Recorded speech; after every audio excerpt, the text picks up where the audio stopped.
Welcome back. Today we're going to show you how to make 2 gallons of coolant for your Mopar from 1 gallon of concentrate.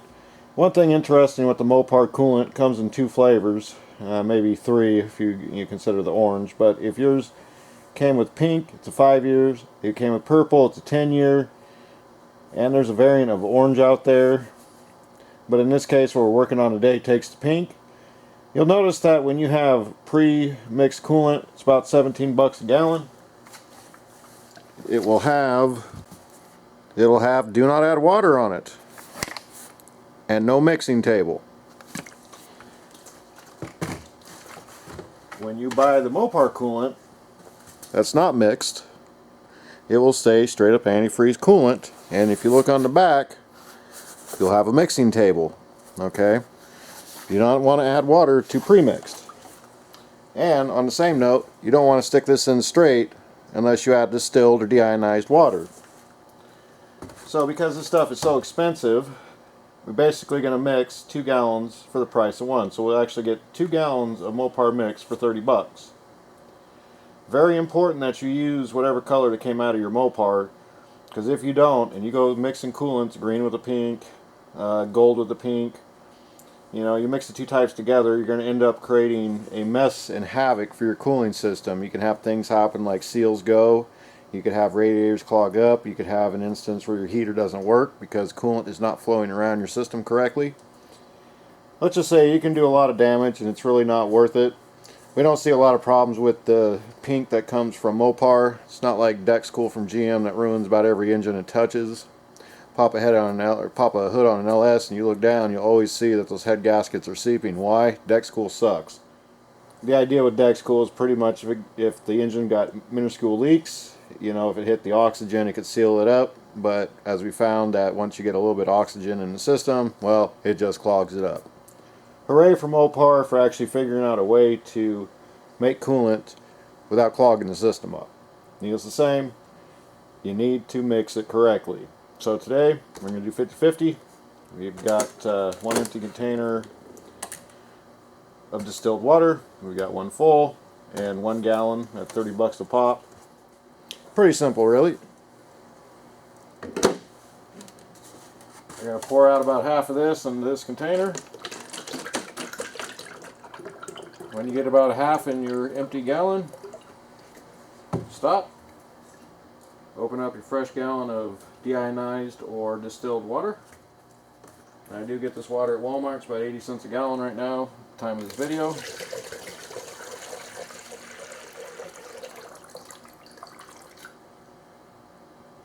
Okay, put the rest in here.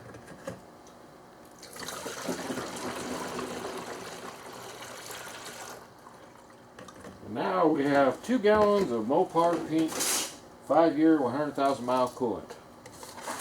And that, my friends, is how you make 2 gallons of coolant for 30 bucks. Yeah, this stuff isn't cheap, but it works. As long as you do your maintenance, your Hemi, or whichever engine your Mopar product came with, will last a long, long time.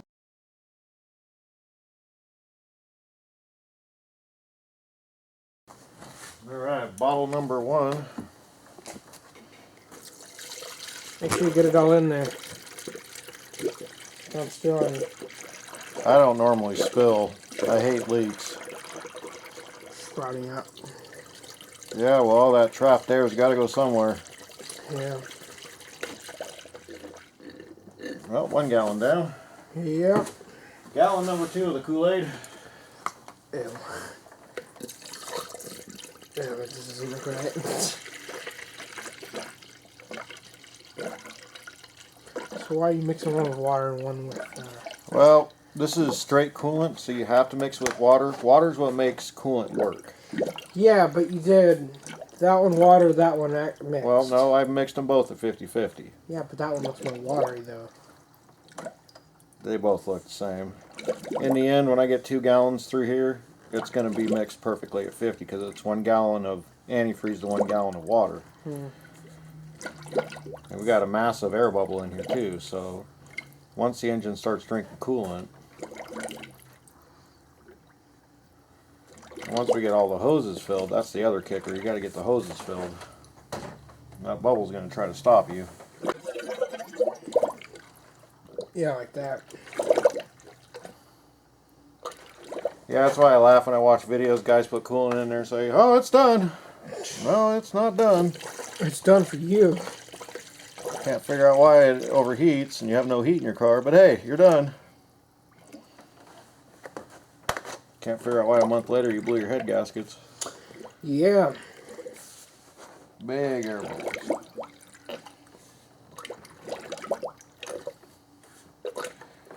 You want to take the time and squeeze your hoses to make sure, number one, obviously it's full, but two, get that air bubble pushed out as much as possible to get water on top of that thermostat.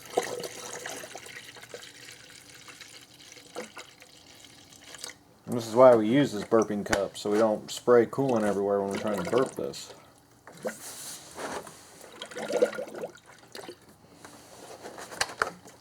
And that's already 1.5 gallons I've pushed through already. Looks like you pulled more in there. I'm pretty sure I took out about 2 gallons. Well, yeah, that's the thing about it. There's a big air bubble in here. Yeah, but it's kind of tough to, you know, grab and pull through. This part, no matter what engine I work on, this part always takes the longest. What I've been doing over the last couple of years is I'll leave it overnight. Years past, I would just straight start it after I filled it. And though I can do that, and it does work, I prefer to give it time to let the air bubbles work their way out. So like, I'll fill this up tonight, and we'll come out in the morning and it'll be empty. Yeah. And it won't take quite as long to purge. We won't have to worry about it overheating. Nope, so what we're going to do is we're going to fill it for the night, come back in the morning and see how much the air bubble has sucked it down. I mean, in the end, the water pump needs to turn to get the coolant pushed through, so. Alright, we'll leave that much in it. We'll get it on camera how much is in there. Come back in the morning. Then tomorrow we will start it up. So that's about how full I leave it overnight. And the cool thing with this cup, when the air bubble tries to back build and the thermostat opens, it just fills the system up. But I am going to leave this overnight. Other than that, we'll be back. It'll be 8 hours from now, but it'll be 3 seconds editing time. Yeah. Ding, ding, ding, ding. Stay tuned for these messages from our sponsors. Psych, we have none. Alright, see you tomorrow. Okay, we let the vehicle sit overnight, and as you can see, it did suck down some coolant. One reason why I just don't go ham on this and start it up right after cooling service. I used to do it in the old days, and you know, I'll be honest with you, it actually took me longer to get the cooling system burped. It used to take me 4 days, now I can get it done in 2 if I just take a little time. It's kind of the hare and tortoise principle. Yeah, you can get it done faster, but the tortoise will always win. Slow and steady wins the race. Alright, so our testing methodology. The multimeter on the left is to the radiator. Multimeter on the right is to the heater core temperature. The same thing, you know, reason why we do this, if we're getting heat through the core, we know we've got a good majority of the bubble out. But as you'll see today, it'll take a long time for that radiator to ever get hot, well before the temperature reaches 203 degrees. Now the thing that's a little different on the Hemi, if you look right there, the heater core hoses are below the air bubble. I suspect the heater core is going to bleed out pretty quick.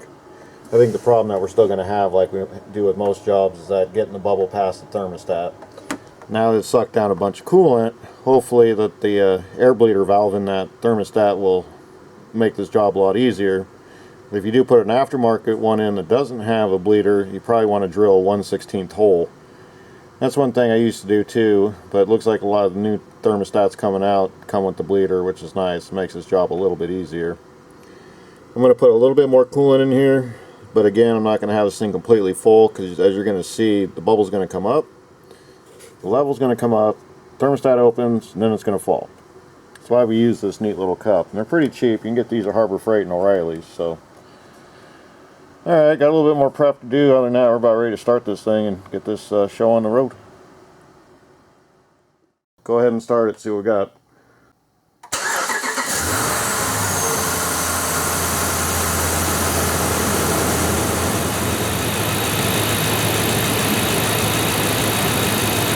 coolant level jumped up pretty quick.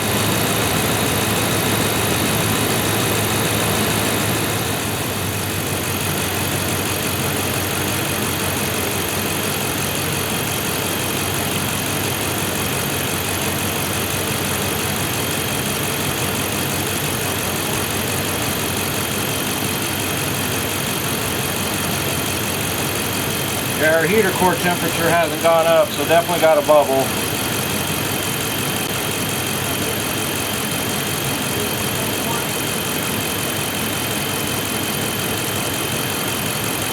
Looks like we got some coolant flow in the heater.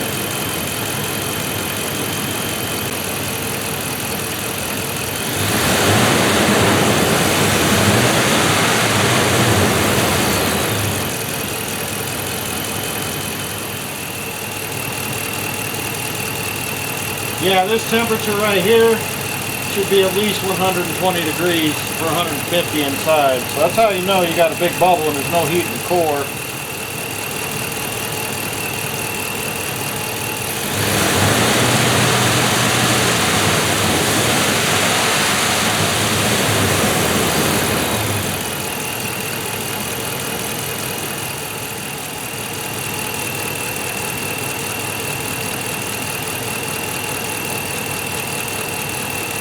And as the engine gets hotter, you're going to see this bubble go up. It has to get hot enough to get that thermostat open for the first time.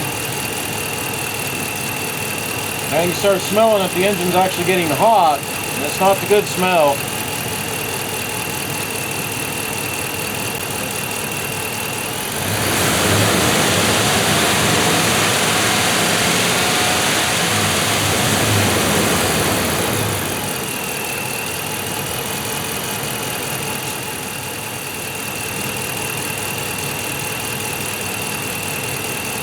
Okay, you can see the thermostat's getting ready to open.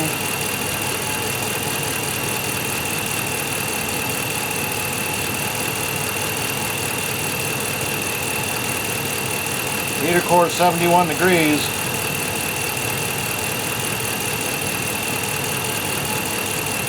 Radiator 62. You also feel your exhaust manifolds will get pretty hot pretty quick when there's no water flowing through the head.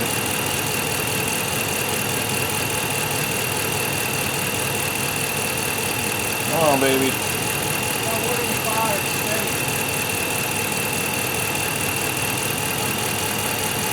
Thermostat's trying to open.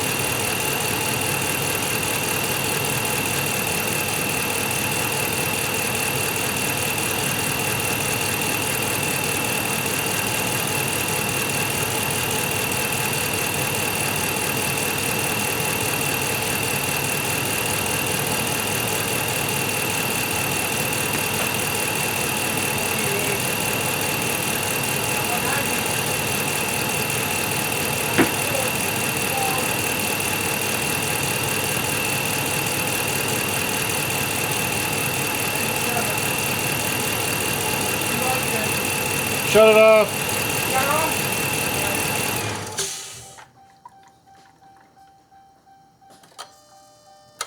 Hold on, let me fix this and go off. Yeah, I was kind of hoping that thermostat would open. Hold Oh, wait, see it's going down? on.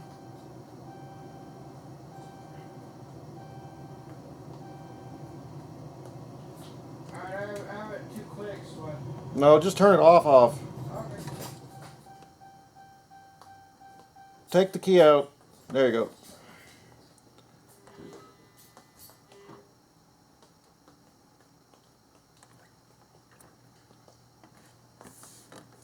I didn't even feel the hose is still cold up here.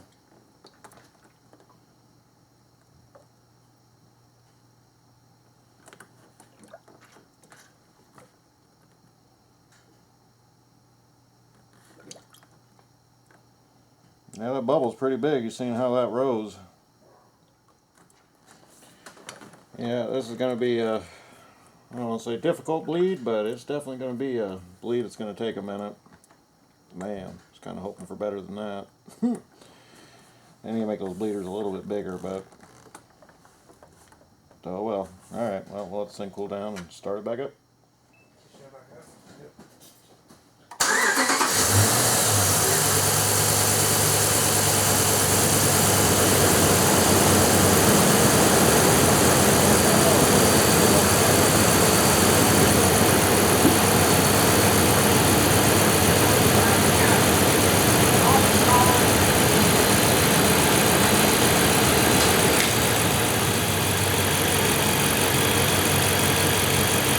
Here we go. Yeah, it just opened. Just open? Cool. 201.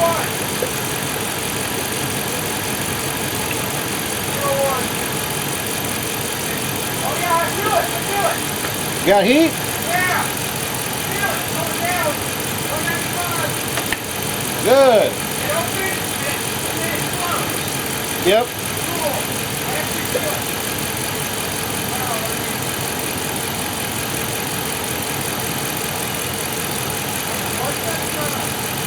Yep, radiator's 140, heater core's coming up. Good. Yeah, I just heard it. I heard it click. Wow. Got this thing on. Go back up though.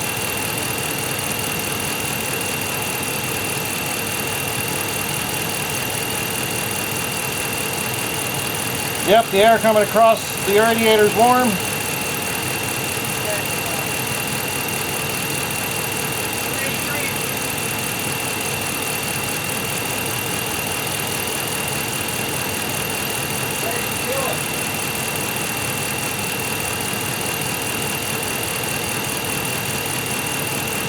Yep, she's flowing good now.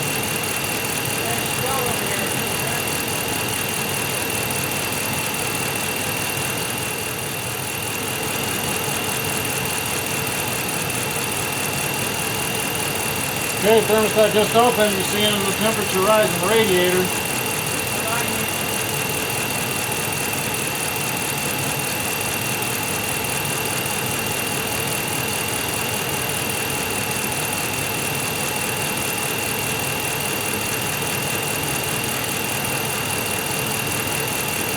You can tell once the thermostat shuts, the temperature is going to drop. Here we go, thermostat just shut. And watch the radiator temperature fall. Watch the heater core temperature go up.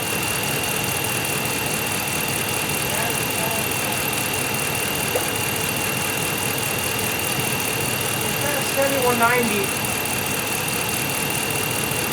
Perfect. Now it's dropping. 88.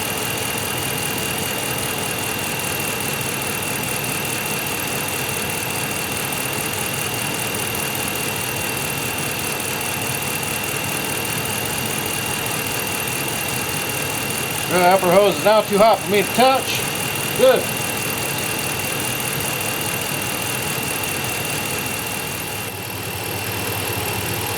I'd like to see that heater core temperature come up a little bit more, but we'll take it.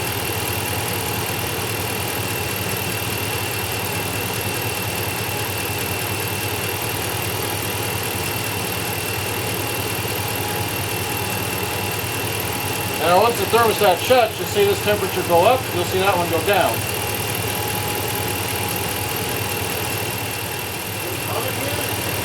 Yeah, good. Didn't like that, huh? Burning. He's burning, the man says. Alright, go ahead and shut it off.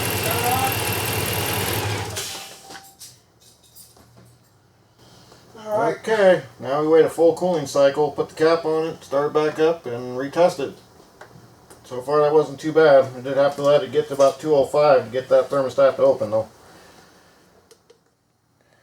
Alright, so as you're seeing, cup's empty. This is actually working out really good. We're going to be a little low. We almost pushed about 2 gallons of coolant through. Yeah, a little low, not too bad. But we expect that because we didn't have the pressure cap on it, so we'll put a little bit in there and top it off.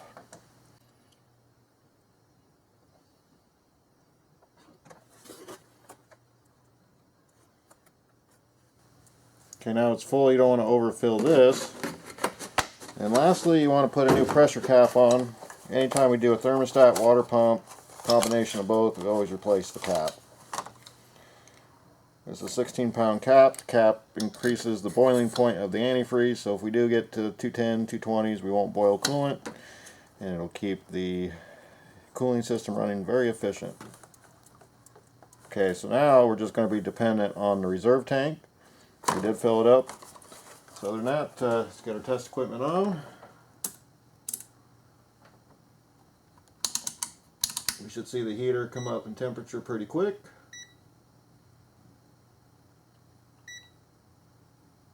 Radiator's at 114 degrees, heater's at 68.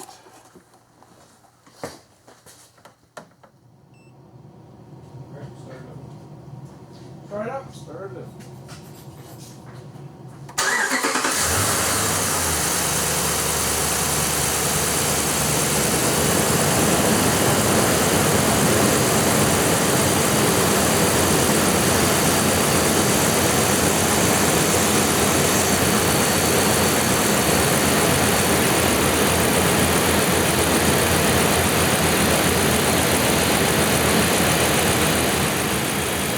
Alright, see how fast the heater's heating up now. Pretty quick.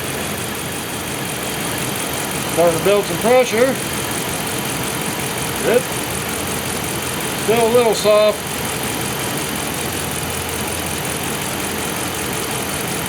But again, we're not fully bled out either.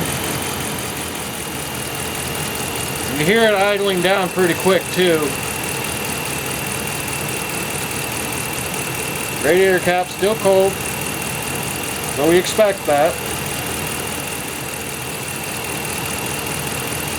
Now you should be able to squeeze the hose and actually feel the pressure of the water pump.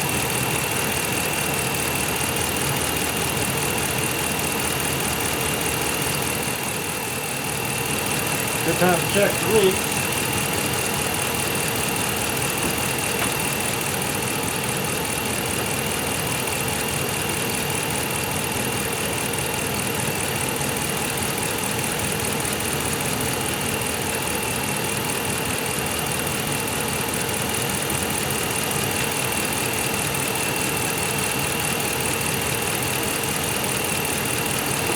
Okay, it looks like everything's starting to dry up. The upper hose is getting hot. Thermostat has not opened yet.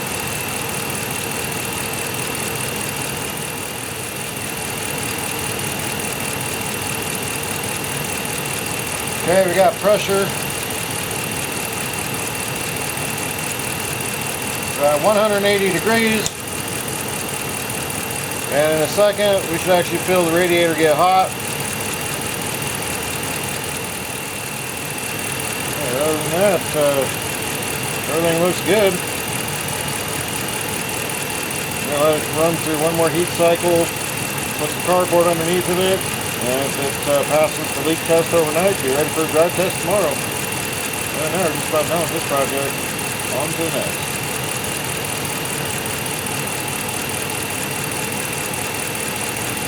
Heater 4164, radiator hasn't got hot yet, the thermostat still hasn't opened yet, but you'll see it open and you'll see the tube temperatures change for a second. Other than that, that's about it. Another way you can tell if you got a bled, it should take a little bit, at least 10 minutes to get up to 180 degrees from a cold start. The reason why I don't want you warming these up anymore, you want them up to temperature pretty quick for emissions, but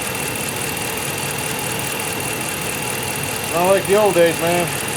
EFI has really changed the way that the engines warm up, the way that they run cold. And that's just the way it is nowadays. Alright, see this thing up to temperature and then let it sit cold. Test once again. Test before you drive.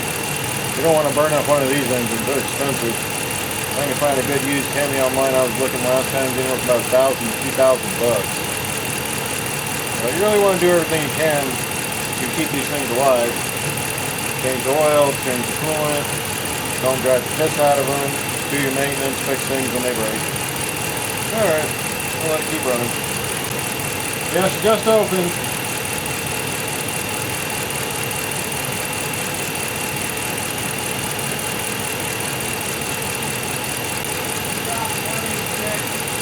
Yeah, it just opened and shut.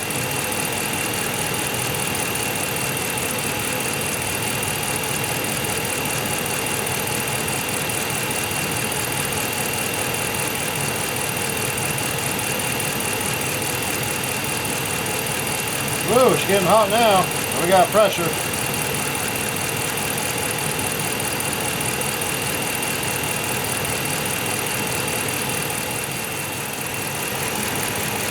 Alright, thermostat's starting to open. 195. They go down yet? Yep, just open. Oh yeah, she just got slugged a bunch of cold water. So 186, the thermostat shuts. Now it's fully pressurized at this point. Yeah, I can still feel some air bubbles, but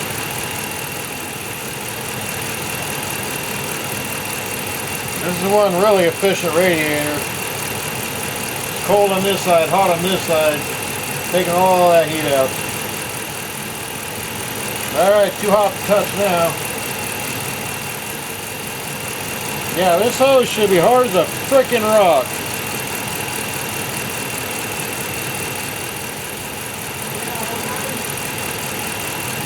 Is it just cycling now? Yeah, it's not going to get any hotter. Alright, shut it off. After you just said it was 188. Alright, time for a test drive. We'll get this truck pulled out and get on the road, and we'll take you with us. We usually go to the gym at night, so we're actually going to take it for a drive and see how it does.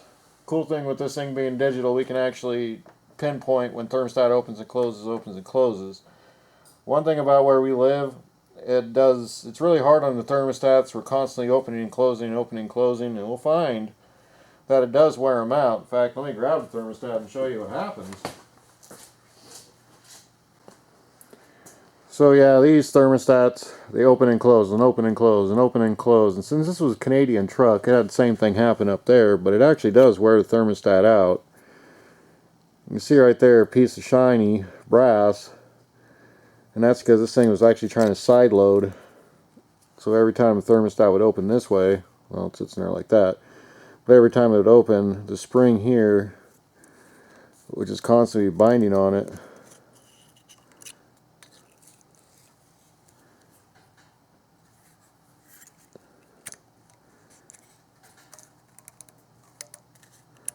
yeah, but I've never actually had one of these come apart like that. I mean, luckily the system's so closed up it wouldn't matter, but yeah, this thing constantly open and close and open and close and open and close. And think, this was 203. So it'd take up to 203, 205 to open, and then would run all the way down to about 192. Now we're 192, close at 186, and we're just in this constant dance now. But now we got to drive it to get the rest of the air bubbles out, so let's get ready for that.